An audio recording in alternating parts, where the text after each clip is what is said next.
Ahojte, idem sa vám prihovoriť. V rámci akčných rodín my sme teraz spustili petíciu v rámci teda zmien, ktoré vidíme ako prospešné v rámci školstva.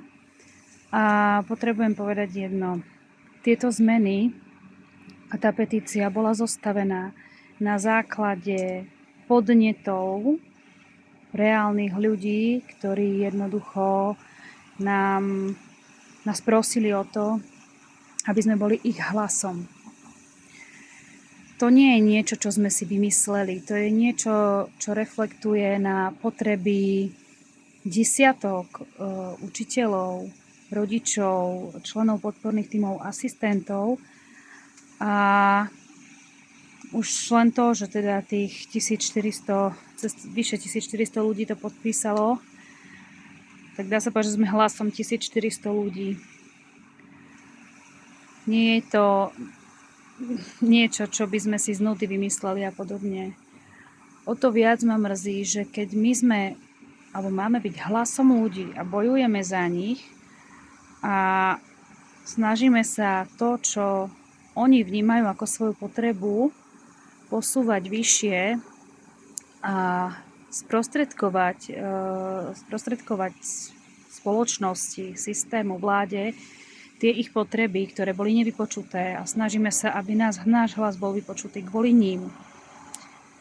Tak o to viac ma mrzí, že toto sa pomaličky, ale isto zvrhúva na nejaký boj, hejty, a že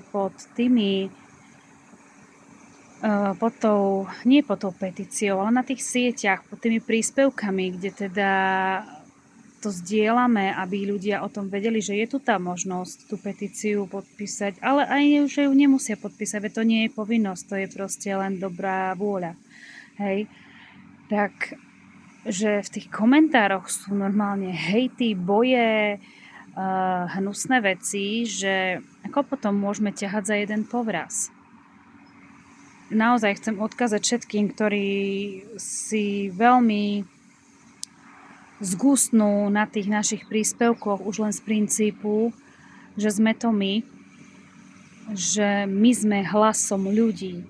A ja nebudem tie správy od tých ľudí zverejňovať len preto, aby som to dokázala. Ja si nepotrebujem nič dokazovať, ja už som veľké dievča, aj Kristýnka je už veľké dievča. My sme proste hlas ľudí. A toto si treba uvedomiť, aby tu nedochádzalo k nejakým špekuláciám a že sa pretrčame a neviem proste hocičo. Veď pre Boha máme nejaký spoločný cieľ, a to je podpora detí v školách, bezpečné prostredie, podpora well-beingu, duševného zdravia. Všetci sa tu bijeme za duševné zdravie, a keď sa máme spojiť, tak zrazu sa spojiť nechce nikto. Keď ideme niečo, že sme ten hlas ľudí, tak jednoducho zrazu začnú boje a hejty a úplne inak si to človek vyloží, aká je pravda. A chcem vás preto poprosiť, ak nesúhlasíte s tým, čo priniesli tí ľudia, ktorých hlasom sme, tak nešírte tu nenávisť v tých komentároch. My sa snažíme pomôcť tým, ktorých hlas je príliš slabý, a tie komentáre sa dotýkajú aj ich. Oni za to nemôžu. Oni nás poprosili o to, aby sme boli ich hlasom. Tak by som bola rada, pokiaľ, samozrejme, hejty sú aj budú, ale pokiaľ by sa nejaké prudké, veľké debaty a šírenie negatívnych vecí neriešili pod týmito príspevkami, pretože v prvom rade nerobíme to pre seba. Robíme to pre vás.